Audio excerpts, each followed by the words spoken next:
The Vice President, Kashim Shettima, led other party leaders to Enugu on Tuesday at the ceremony to mark the entry of the Enugu State Governor, Peter Mba, to the All Progressive Congress, APC.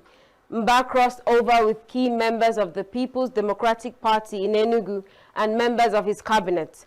Correspondent Chinemerem Ikebunam reports that the event will likely shake the political landscape of Enugu State. In what many refer as a defining move in Enugu's political history, Governor Peter Mba is set to defect from the People's Democratic Party, PDP, to the All Progressive Congress, APC. This comes just days after the party's national leadership dissolved the former APC state executive led by Ugochukwu Agbala and inaugurated a new 7-man caretaker committee chaired by Dr. Ben Nwoye, a close ally and known supporter of the governor. The caretaker committee was sworn in at the APC National Secretariat in Abuja, signaling what analysts describe as a strategic move to pave the way for Governor Mba's smooth transition into the ruling party. And that I will preserve the Constitution. All Progressive Congress. Who help me God. The latest development follows the recent resignation of the Minister of Innovation, Science and Technology, Uche Nnaji, a strong opposition voice in APC and one of the fiercest critics of the governor's style of leadership. His exit, many believe, cleared the path for reconciliation between Enugu's political blocs and the federal government. Political watchers say the timing of these events is no coincidence. Pastor Michael Anyi, reacting to the move, described the governor's decision as ideal, citing what he called the crumbling foundation of PDP and its overbearing one-man influence. The foundation upon which PDP was constituted, all-inclusive, and a place where everybody will have their say. But right now, it does look like somebody is lording it over everybody. The position of governor is not just a casual position. He is the only remaining PDP governor in the Southeast. So if his concerns are not addressed, even you, with your good heart, you can't put up with such attitude. Similarly, Chris Maduka, a veteran journalist and newspaper analyst from Signature TV, said the move was long overdue, emphasizing that as the governor of the Southeast Regional Headquarters, Mba took his time to weigh his options in a way that benefits both his administration and the people of Enugu State. There's a popular saying in Igbo proverb that Ada Chokoma, you don't beautify fight. Politics is politics and it's played. And no governor will want to move from a foundation political party into a new party without a conducive environment for him. How he gets that, whatever is conducive for him might not be conducive for others. So they are politicians. We find them pulling politics in PDP, playing in APC, and if at the center and the major figure, which is governor now, find a good environment where he should play politics and feather his nest for any move that makes political convenient for him. Political commentator Charlie Chime and legal practitioner Godwin Owunsi, who appeared on Signature TV New Day program, also agreed that the political realignments in the states make Mba's defection both strategic and inevitable. In going to a destination, you must need a convenient means of arriving for the whole good of the people you are leading. The general do not go to a war to commit suicide. Yeah. So People thinking that, in politics, there are some selfish ends. People want those circle of poor leadership of the party to continue so that the party will not come to rise. A lot of people who are calling the shots in APC now, nationally and most places, were one time in PDP. So what is important, what is paramount in whichever party, in the light of that circumstance, what is paramount is that ability to give the people good governance. Ideology isn't working yet as far as party membership is concerned in Nigeria. While some residents welcome the shift as a move that could attract federal attention and investment, others fear it might erode the state's long-standing political identity and raise new questions about loyalty and ideology. There are already a lot of things, right, surrounding the party APC.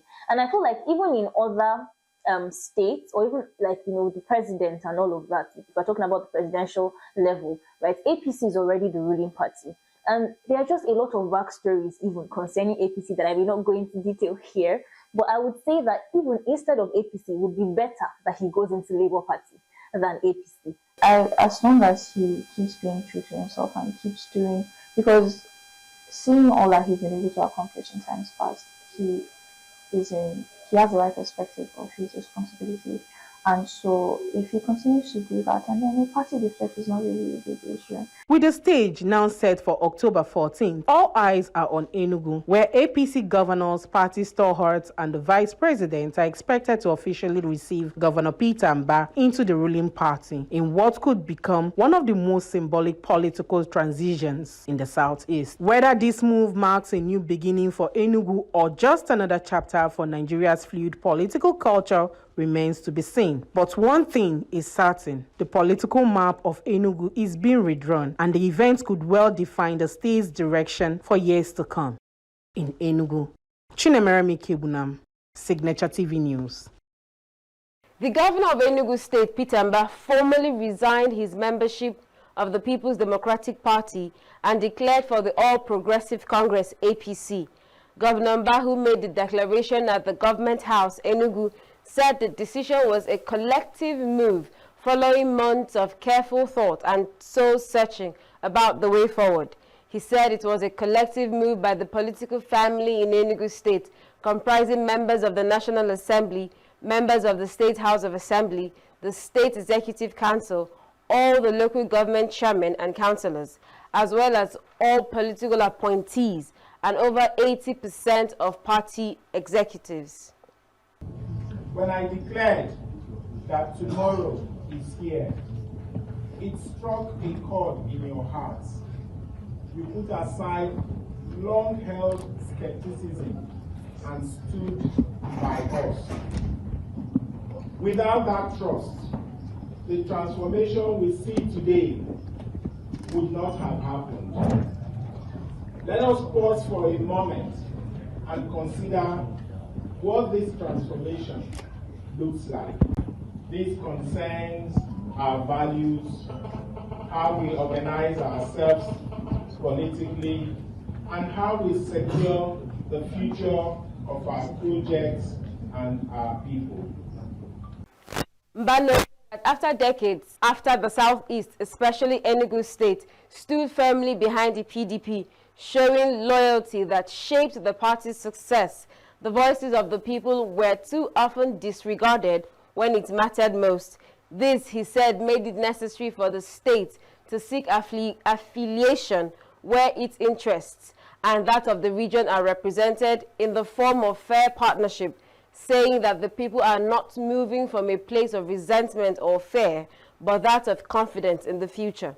I want to begin by expressing a deep gratitude to God and to Enugu, for we are indeed in a moment of reflection, gratitude, and renewal.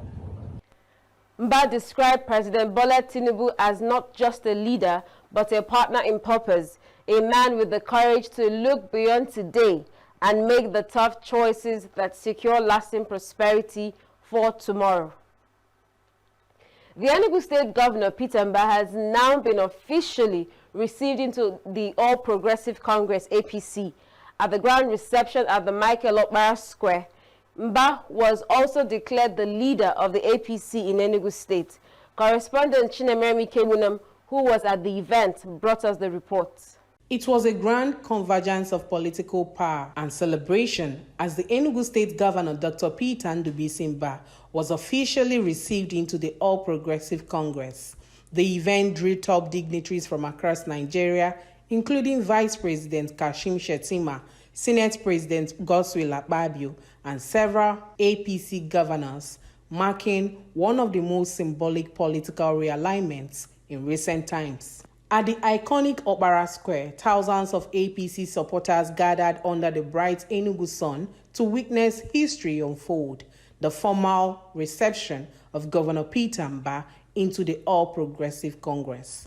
Among other dignitaries at the ground reception include the Deputy Speaker of the House of Representatives, Benjamin Carlo, Governors Hope Uzodinma, Francis Nwufuru, and other APC governors. Former governors Adams Oshomole, Rochas Okorocha, Sullivan Chime, businessman Prince Arthur Eze, and the APC National Chairman, Professor Nyetewe Yewada, along with other dignitaries.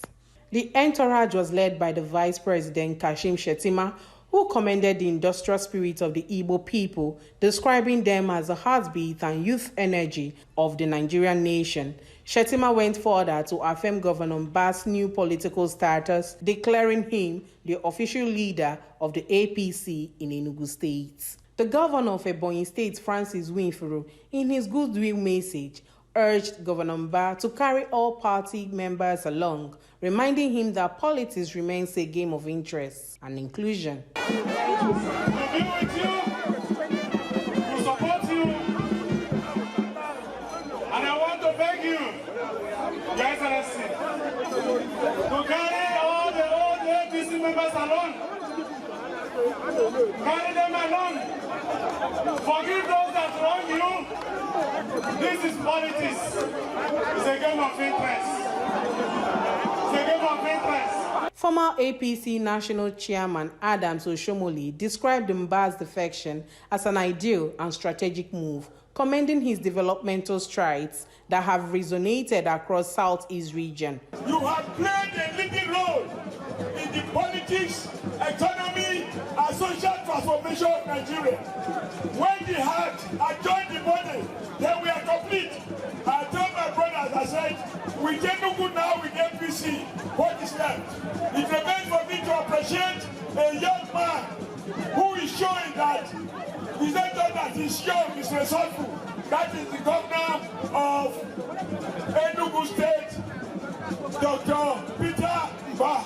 Governor Mbah had earlier at the government house formally resigned his membership of the People's Democratic Party and declared for the All Progressive Congress, APC. Mbah said the decision is a collective move following months of careful thoughts and soul-searching about the way forward. According to Governor Mbah, the decision is a collective one by the political family in Enugu State, comprising members of the National Assembly, members of the State House of Assembly, the State Executive Council, and all local government chairmen and councillors, as well as all political appointees and over 80% of party executives. Mbah said he had concluded that the state must stand for the principles and institutions that honor transparency, trust, and above all, the people of the state. And this movement is not a whimsical decision. It is a collective decision. It is the entire political family in Enugu State that have now migrated to the progressive. Your Excellency, today is indeed a special day in the history of this state. Today begins a march from the margins. It marks an end of being on the sideline. Today, we are coming together as the Southeast to put an end to fragmented politics. I want to express my profound gratitude to the President of the Progressive to show that we are now with you, progress and forward. So we're not going back. Mbah said President Bola Tinubu is not just a leader but a partner in purpose, a man with the courage to look beyond today and make the tough choices that secure lasting prosperity for tomorrow. The president, he said, has shown not only interest but a deep and vested commitment to Enugu and recognized the region as a pillar of the nation's progress. Several other party stalwarts echoed similar sentiments, welcoming Mba as a reform-minded leader whose vision aligns with the renewed hope agenda of the federal government. I hand over to you this flag as a symbol of your transition into progress. The journey from the progressive, and you're welcome in the name of the Father, the Son, and the Holy Spirit. Governor Mba's entry into the APC marks a new political chapter that could redefine the collaboration between the Enugu state and the federal government. In Enugu, Chinemeremi Kebunam, Signature TV News. A legal practitioner, Chukwunonso Ogbe, weighed in on Governor Peter Mba's recent defection to the All Progressive Congress. Appearing as a guest on Signature Morning, Ogbe stated that although the governor's move was not legally wrong, emphasizing that every politician has the right to associate with any party, he described Mba's choice to join the APC as a political betrayal. Approaching the issue from a legal perspective, I think there's nothing wrong with what the governor has done, because the Nigerian constitution is silent on the legal consequences that will accrue from the act of a governor of a state or a president, as the case may be, defecting from the political party under which platform he was elected to another political party. With regard to lawmakers, some legal consequences are bound to accrue from any act of a lawmaker defecting from a political platform under which he was elected. But as I noted earlier, that's not the case with those who occupy executive positions in Nigeria. So legally speaking, there's nothing wrong with what the governor has done. And I also know as a fact there are some circumstances, permissible circumstances, in which even lawmakers can defect from their political party to other political platforms in achieving their political aspirations. Having said that, the right of the governor to move into the All Progressives Congress is a democratically and constitutionally guaranteed right of his, which has to do with the right to freedom of association. So he has the right to identify with the APC as a political party in achieving his political aspiration. Having said that, in my opinion, I think what the governor did amounts to what I would refer to as a political betrayal, because in this part of the country, I know that many of our people, they identify with political parties beyond the pedigree of any candidate. The legal practitioner noted that the future political career of the governor would eventually be decided by the people. He stated that Governor Mba stood the risk and will be left to decide whether the risk of losing a significant portion of his supporters as public sentiment will likely take center stage, insisting that the defection appears to be driven by personal interest. It is left for the people to decide. I cannot stay here this morning and tell you that automatically that he's moving over to the APC will pose any stumbling block. But if I should be sincere with you, what I have to say is that many people who were formerly with the governor will no longer support him come 2027, including some of those who went to Barra Square yesterday. Politics is a very interesting game. Many people are there shouting for him that they are with him. They're actually not with him. They are with him physically, but in the true sense of it, they are not with him. So I see an interesting political out in the Enugu state come 2027. Even if he's going to scale through, it won't be an easy battle, because some persons believe that he also identified with the center, so that he will enjoy what we refer to as federal might. But you should appreciate the fact that every politics is local. And even if you want to do anything fun in any given election, you may not have your way if a vast majority of the citizens are against you. Just like what happened in Imo State, under the watch of former Governor Ikedio Hakim, when an allegation was raised that some of his aides battered a religious leader, even though it turned out to be that allegation was false. But immediately that sentiment sprang up in Imo State. The people of Imo State rejected Hakim, despite the fact that Hakim was a very strong governor. So the governor of this state, Enugu State, may have made a very big mistake. And with due respect to him, he believes he's a strong man. He believes he's a type that you cannot talk to. He believes that he always has his way. There is this perception that the Enugu people are docile. But you should know that even a goat, when you push a goat to the wall, the goat will kick back. So if he believes that the Enugu people are docile, I wish him the best of luck. But let me advise him, he should go and prepare for a very strong battle in 2027. More news coming to you after the break. Every day, news is breaking, events occur, and there are new developments. At Signature TV, we follow these stories objectively, bringing all sides without bias, explaining the complex issues, breaking down the numbers, and investigating the issues behind the news. Anywhere and everywhere, near or far, wherever the news is, we will be there. Signature TV. News in your pocket. Welcome back.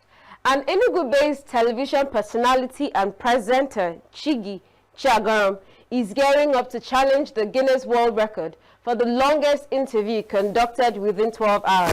She made her intention known when she led a team of professionals and members of the Enugu Dream Team on a courtesy visit to the corporate headquarters of Signature TV at the Remo Dopesi Broadcasting House, Thinkers Corner, Enugu. Correspondent Ugono Walu was there for Signature TV. The Guinness World Records is a global authority on record-breaking achievements. It documents and verifies remarkable feats in various areas including human endeavors, natural world, and more. During the visit to Signature TV, the team, led for the Dream Team, Chigi Chiagaram, explained that the Guinness World Record attempt aims to showcase resilience, commitment, and professionalism. She said the initiative will also highlight the creative potential of young people in Enugu and promote the state as a hub for media excellence in Nigeria. Signature TV is going to be breaking a world record on the most interviews conducted in 12 hours. And I say this because Signature TV is at the center of this attempt. It was Signature TV that gave me the impetus, gave me the rights, gave me the obishike to apply for this. If I didn't have the opportunity to be a guest presenter on Inside Health and New Day, I do not think I'll be here talking to you guys about this. She sought the partnership of Signature TV for the event scheduled to hold on 14th of February 2026 for the project. I want the story to be that when anyone wants to have a major operation of some sort, they tell you to come to Enugu. There's a Turkish group of medical doctors currently in Abuja. They are bringing free ear consultations and transplants, and of course, ear aids and implants. And it is happening in National Hospital. Chief strategist for the team, Williams Chima, and compliance officer, Perpetua Ukweze, are enthusiastic about collaborating with Signature TV on the groundbreaking project. So I'm excited to be here and looking around great minds here, like great minds, and usually what we are working on is to break is a record, something that is going to literally place in the global space. So it's a lot of vision and plan, inspires a lot.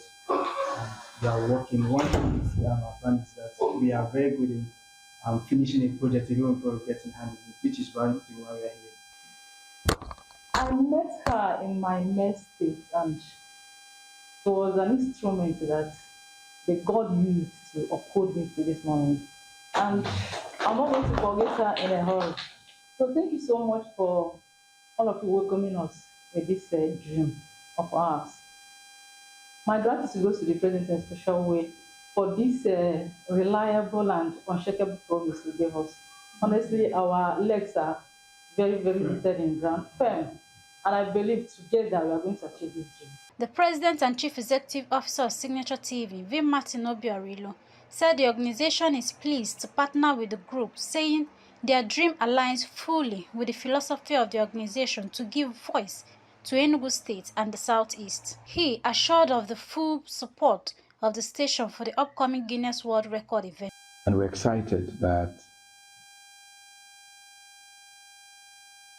your team chose Signature TV to collaborate on this groundbreaking, record-breaking event.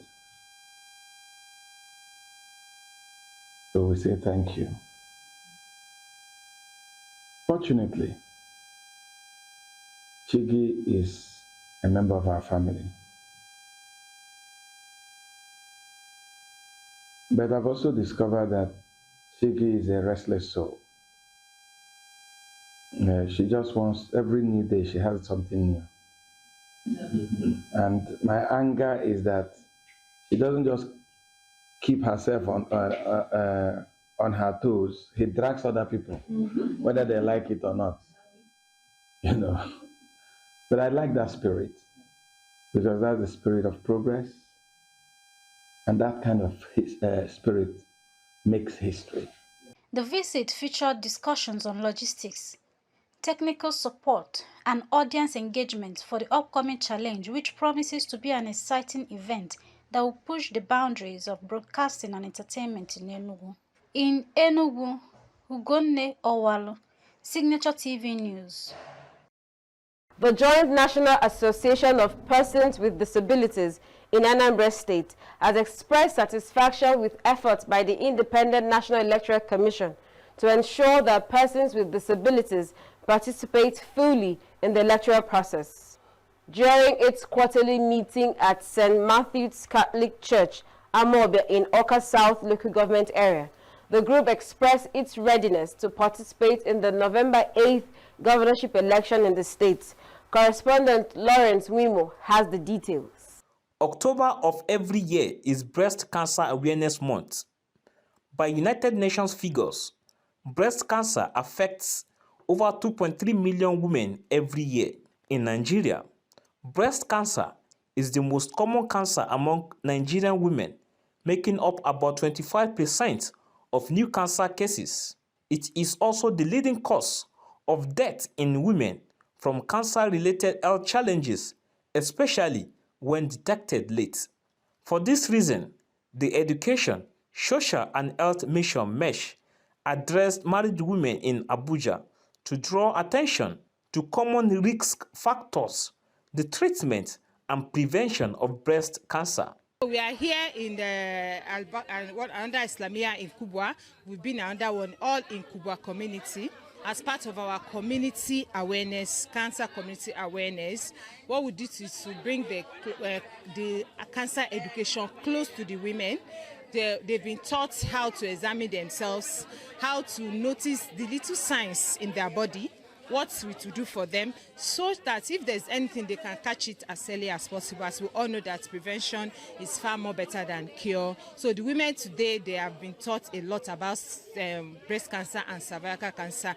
And we also have a platform where they can also come for a screening. That's the See Her Care Cancer Clinic that MESH is organizing at the National Mosque. So we invited the women to come for the screening cancer. And by tomorrow, as part of our activities, we're also going to have another screening test for the women at Kubwa Muslim Community Hospital here in Kubwa, where we'll be supporting about 20 women for free screening of cancer and cervical cancer. This is part of our own activities in the month of October to ensure to align with the global awareness and campaign about breast cancer. Director Nursing, Buhari General Hospital, Abiba Umar, thanked the federal government for its support to the treatment of cancer patients in Nigeria. Through the Federal Ministry of Health, there are some funds that some donors and the federal government have kept aside for those who cannot afford their medication for cancer.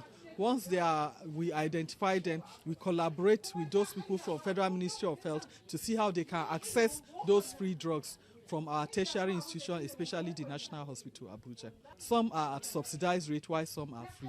We actually enlighten them on the causes of cancer, predisposing factor, and what we do. I was a patient we treated we saw in the clinic in the National Mosque and was referred to Use Hospital. I think her name is Hajia Zainab. She actually appreciated the support of the MESH. She was so happy, and they paid for her treatment, paid for her surgery, and she had a successful surgery because it was early detected, and she cooperated, and she met the right people who gave her the right treatments. Today we learn a lot how to examine ourselves in case we are having cancer.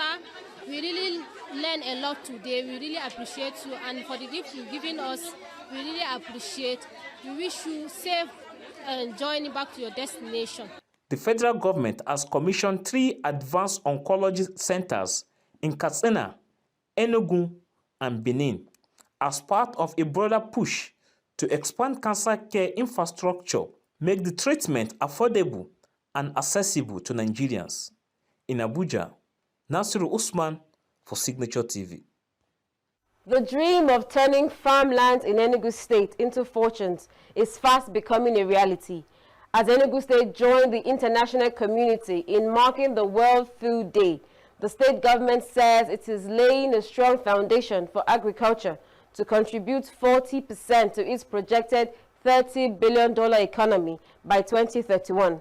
Correspondent Chinemere Bikebunam captured the event. In a world where food insecurity continues to drive migration and instability, Enugu is choosing a different path, one of self-sufficiency, innovation, and growth. The 2025 World Food Day celebration in Enugu has as its theme, Hand in Hand for Better Food and a Better Future, echoing the state's vision to reclaim its place as the food basket of the nation. Represented by the Secretary to the State Government, Professor Chidebere Onya, Governor Peter Amba said his administration is driving agriculture transformation through three major pillars: expanded land access, enhanced security, and tenure reforms. We are expanding land access through the Enugu State Agricultural Land Bank, which is adding 300,000 hectares of arable land. Already 130,000 have been secured, and the full consent of rural communities. Through the Enugu State Notary Assembly and Service Center, we are deploying a modern machinery base with a target of 1,000 tractors. So far, 120 have been delivered, 98 are in order, and 800 will be assembled locally to boost our timely planting and harvesting window.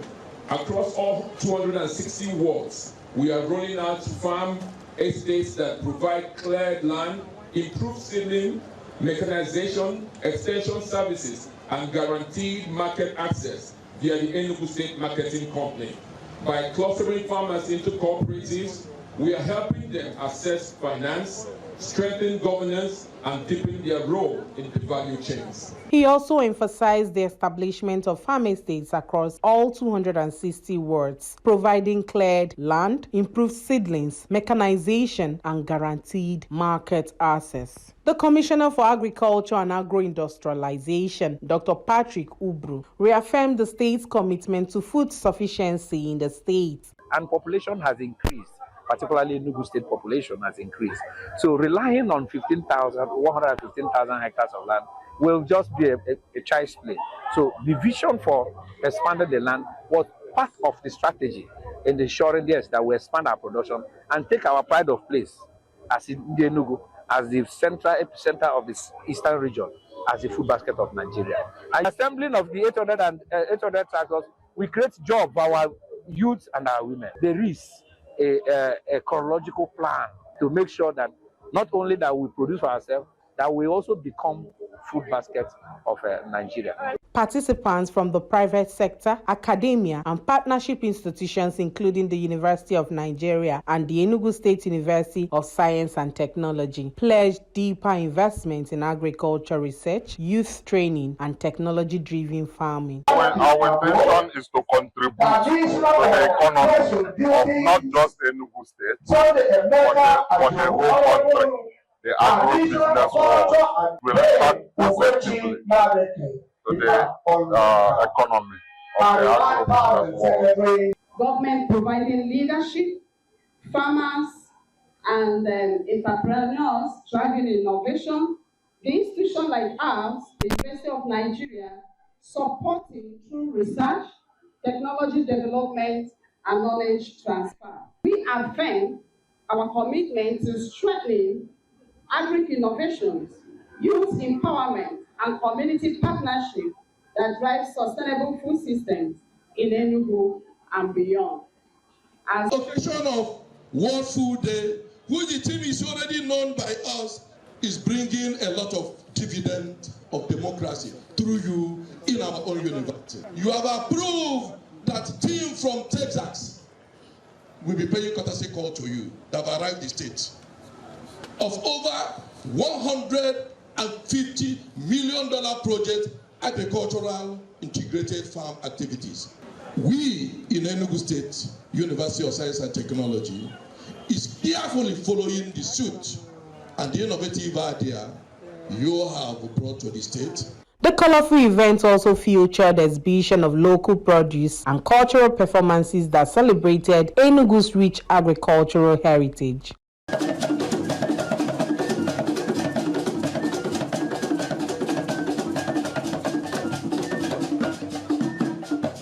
Government.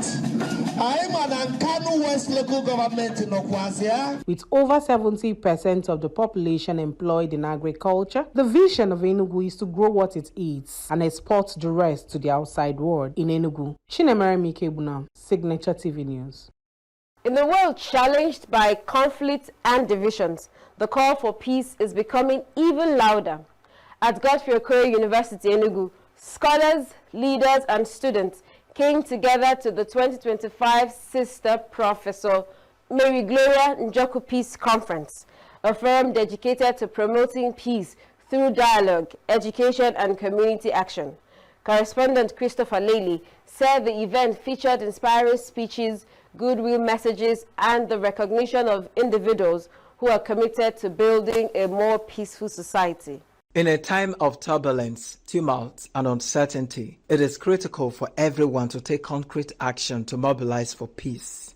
From peacekeepers on the front lines of conflicts, to community members, to students in classrooms around the world, everyone has a role to play. It is in that light that remarkable minds, intellectuals, and peace advocates came together at Godfrey Okoye University, Enugu, to celebrate the 2025 Sister Professor Mary Glory Njoku Peace Conference. The conference brought together a diverse array of speakers who shared their insights on peace, education, and community engagement. The keynote speaker, President and Chief Executive Officer of Signature TV, Vin Martin Obiora Ilo, emphasized the need for collective effort in the struggle to enthrone peace in the country.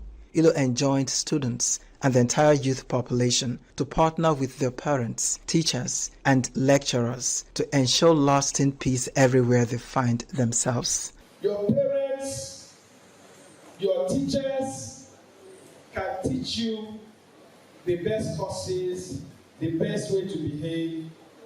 But as a child, if you're not ready to partner with them, what did I say? Partner with your parents, collaborate, work together with them, your teachers, your lecturers.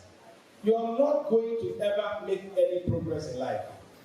The fight or the struggle for peace can never be tired.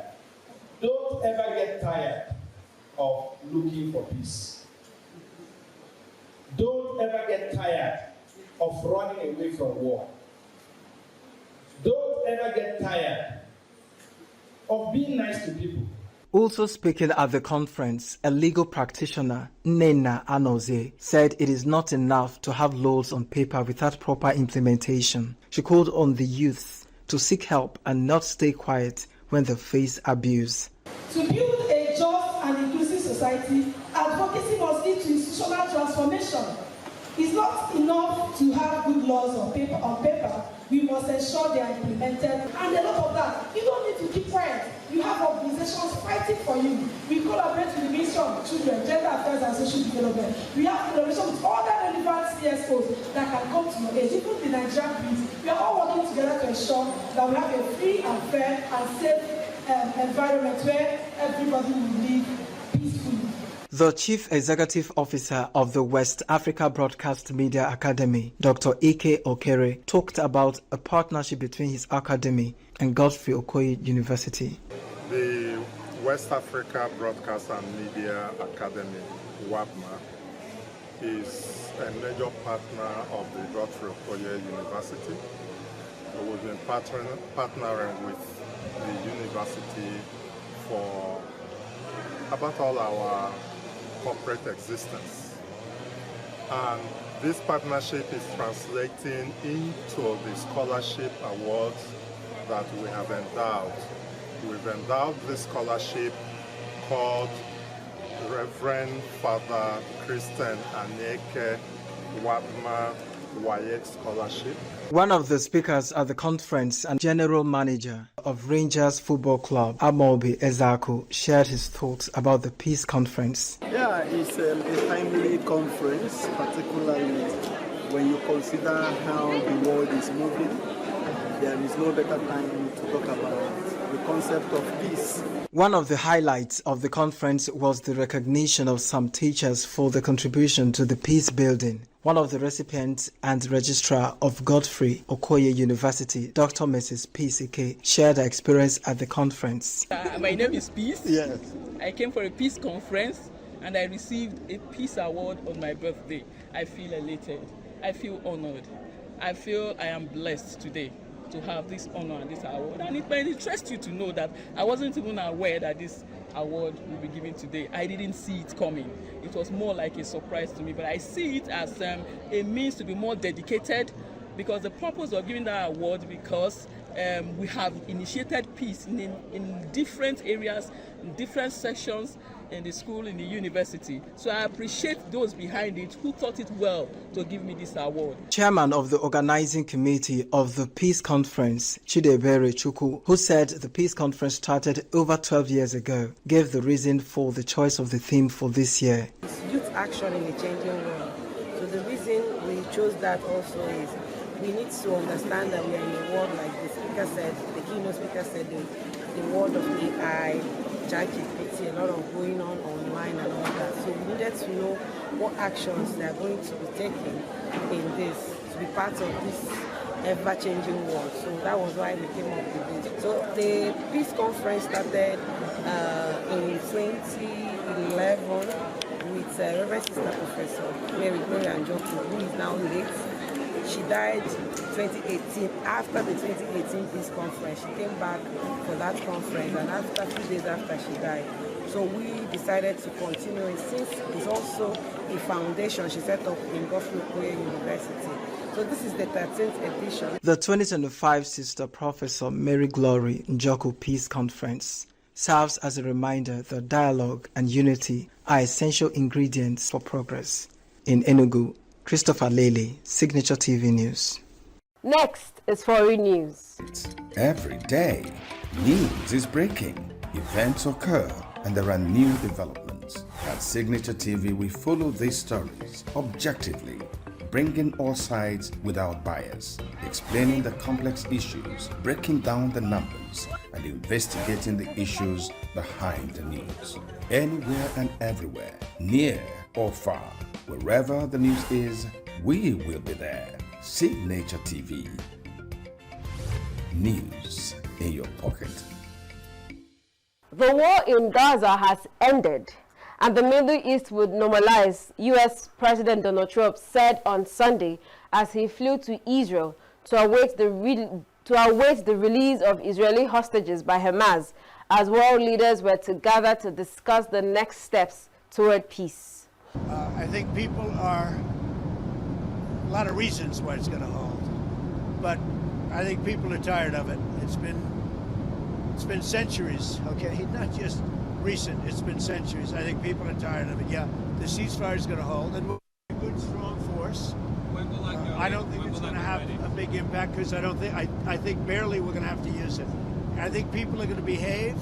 Everybody knows their place. It's going to be great for everybody. It's going to be great for the surrounding countries, Arab, Muslim, all of them. It's going to be great for Israel. Everybody is happy, and I think it's going to stay that way. Peter?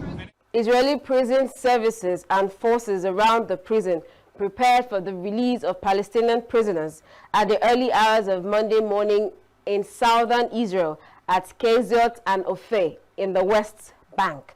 Hostages coordinator Gal Hish on Thursday said a task force was formed to help find the remains of any dead hostages that Hamas could not locate. 20 of the 48 hostages were known to be alive. The hostage release began at 8 a.m. from the Netzarim corridor and continued at 10 a.m. in Gaza's Khan Yunis, Israel media reported on Monday. Thousands of people cheered, hugged, and wept in Tel Aviv Hostages Square as they watched convoys carrying Israeli hostages held captive in Gaza make their way toward the home soil. Hamas handed over the first 7 of 20 surviving Israeli hostages as expected. This act was a key step that was geared toward ending the 2-year ruinous war in Gaza under a ceasefire deal engineered by U.S. President Donald Trump, who had landed in Israel to address its parliament. The Red Cross, according to the military, was en route to receive more of the remaining 13 confirmed living hostages who were all expected to be released that Monday. Bodies of some of the 28 dead hostages and another 2 whose fate was unknown was to be released on Monday also, along the nearly 2,000 Palestinian detainees and convicted prisoners held in Israel. Israelis showed a sense of relief and joy on Tuesday, a day after Hamas freed its last living Israeli hostages from Gaza under a ceasefire deal, as U.S. President Donald Trump declared the end of the 2-year-long war that was upended the broader Middle East. First, I have to say that I felt immense happiness and joy. Who could ask more than that? The release of all the hostages. Of course, there is sadness in the fact that the dead hostages haven't been returned yet. Hopefully, it will change, and all the hostages will come back home. Some to healing, to medical assistance, and some to burial. Okay, that's my hope. I feel it was a very emotional day yesterday. It was. I was very happy that they came back, and I saw all the joy and all the people are applauding and came here, of course, to celebrate. I believe it was a very happy moment for the whole country, seeing all these hostages coming back to Israel and being able to be reunited with their families after 2 years of captivity. Meanwhile, joyous Palestinians rushed to embrace prisoners freed under a U.S. brokered ceasefire agreement as they arrived by bus to the occupied West Bank and Gaza on Monday. Several thousand of people gathered inside and around the Nasser hospital in Khan Yunis in the southern Gaza Strip as the freed prisoners arrived, while some waving Palestinian flags and others holding pictures of their relatives. Freed prisoners arrived in buses, some of them posing from the windows, flashing V for victory signs. They underwent medical checks at the facility. Hamas said 154 prisoners were also deported to Egypt. Lawmakers from the left and the right hand introduced their respective motions to vote no confidence in the French government in the country's National Assembly on Thursday, criticizing the policies of President Emmanuel Macron. The government, led by Prime Minister Sébastien Lecornu, who was reappointed just few hours after he had tendered his resignation, was expected to narrowly survive the votes after pledging to suspend Macron's landmark pension reform to win support from the left. Marine Le Pen, the leader of the far-right national rally in the assembly, said France was exhausted by successive governments under Macron, and she and her allies were waiting with growing impatience for new elections. This budget is the final act, we hope, of a political system that is out of breath, out of ideas, and which will have produced nothing but a country exhausted by tax cuts and social brutalization. The National Rally, for its part, awaits the day of dissolution with growing impatience. Our 140 deputies from the National Rally and the UDR, Union of the Right for the Republic, are eager to return to the French people. Because they will be able to look their voters straight in the eye. Because they will be able to tell of their actions at the National Assembly with pride. Because they will be able to say that they have honored the moral contract that binds them to their compatriots. Because they will be the artisans of the great national recovery within a clear majority that will be returned to our country by its only sovereign, the people. Uriel Trove from the left-wing France Unbowed said the government was practicing authoritarian neoliberalism. We are, at this very moment, at a turning point in history. French President Mr. Emmanuel Macron's neoliberal policies, which favor the rich and multinationals, are overwhelmingly rejected by the people. they can only continue if they are imposed against the people. Here we are. This is authoritarian neoliberalism, and you are its soldier monk, Prime Minister Sébastien Lecornu. With your paltry weapons made of backroom deals, secret discussions, and despicable political deals, you are betraying the spirit of the Republic and its primary principle, government of the people, by the people, and for the people. Dear colleagues, a vote to censure today is to express our deep attachment to democracy. It is to save the Republic from the fanaticism of those who claim to love France while simultaneously putting it under guardianship. It's about telling our fellow citizens that their voices still matter, that they can be respected, and that in this place, the Republican conscience is not dead. The socialists who hold the key to Lecornu's political survival welcomed his move to suspend the pension reform until after the 2027 presidential election. The outcome is expected sooner than later, as potential rebels from the socialist or conservative Republicans are injecting a measure of doubt into the results. However, French Prime Minister Sébastien Lecornu called for lawmakers to vote for order in a moment of truth after the 2 no-confidence votes he faced in Parliament that Thursday. The newly appointed Prime Minister appeared to have survived the motions after offering to suspend President Emmanuel Macron's landmark pension reform to win support from the left. The reality is, ladies and gentlemen, members of Parliament, either we enter into the debates, or we plunge once and for all into a political crisis. And that, you must take responsibility for, members of Hard Left, France Unbowed, together with the members of the National Rally, because this is clearly the moment of truth. Do we want Republican order with debates taking place in the National Assembly, or do we want disorder? Do we want to slow the country down? To vote no confidence on the basis of a bill you disagree with can be understood. To vote it on the basis of no bill at all is simply a lack of common sense.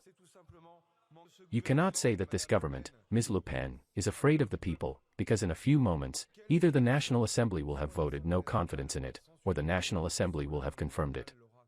You cannot say we are afraid of the people, Ms. Le Pen. You were a candidate in the presidential election in 2017, you were defeated. You were a candidate in the presidential election in 2022, you were defeated.